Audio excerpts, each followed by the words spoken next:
وہ حضرت بایزید بستامی رضی اللہ عنہ جب آپ کا وقت وصال آیا اور جب آپ کو وصال کے بعد قبر میں اتارا گیا تو فرشتے آئے سوال کرنے لگے، تو آپ نے فرمایا کیا تمہیں آنے کی ریت کا نہیں پتا؟ آنے کے داخل ہونے کا انداز تمہیں معلوم نہیں ہے؟ تو منکر نکیر ورت حیرت میں پڑ گئے، یہ کون سا بندہ ہے جو ہم سے الٹا سوال کر رہا ہے؟ ہم تو آ کر سوال کرتے ہیں اور یہ ہم سے سوال کر رہا ہے۔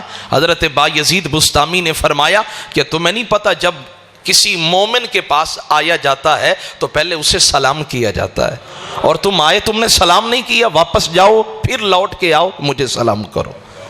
اب وہ گئے پھر پلٹ کے آئے سلام کیا۔ فرمایا اچھا یہ بتاؤ سلام کیا تو مومن سمجھ کر کیا، مسلمان سمجھ کر کیا یا نہیں؟ انہوں نے کہا ہاں ہاں مسلمان سمجھ کر، مومن سمجھ کر کیا۔ تو فرمایا اچھا یہ بتاؤ تم مجھ سے سوال کر رہے ہو مر ربو کا، تمہارا رب کون ہے؟ اگر میں کہہ بھی دوں کہ میرا رب اللہ ہے تو کیا میرے کہنے کا اعتبار کرو گے؟ اگر ادھر سے جواب آیا یہ تو مجھے رب مانتا ہے لیکن میں اسے بندہ نہیں مانتا، تو پھر میرے کہنے کا اعتبار ہوگا یا اس کے کہنے کا اعتبار؟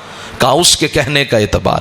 تو کہا پھر اتنا سفر کرنے کی ضرورت کیا تھی؟ اسی سے پوچھ لیتے بایزید تیرا بندہ ہے یا نہیں ہے۔ اتنا سفر کرنے کے لیے اتنا دور آنے کی ضرورت کیا تھی؟ اسی سے پوچھ لیتے۔ ابھی یہ بات ہو رہی تھی آسمانوں سے آواز آئی چھوڑ دو میرے بندے کو، عاش فی محبتی و مات فی محبتی، یہ جب تک زندہ رہا بایزید میری محبت میں زندہ رہا، اور جب دنیا سے گیا ہے دنیا سے ہو کر ادھر آیا تو پھر بھی میری محبت کے اندر آیا ہے۔ ہم مسجدوں کی طرف آتے ہیں کیوں؟ میرے رب کو یہ پسند ہے۔ ہم نماز پڑھتے ہیں کیوں؟ ہمارے رب کو یہ پسند ہے۔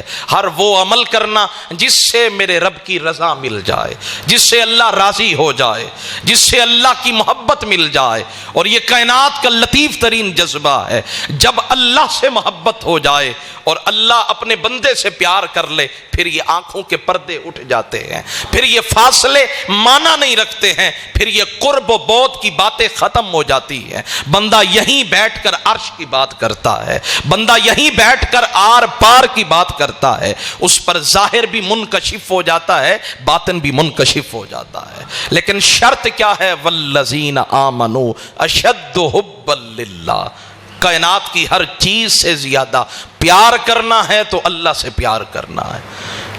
امام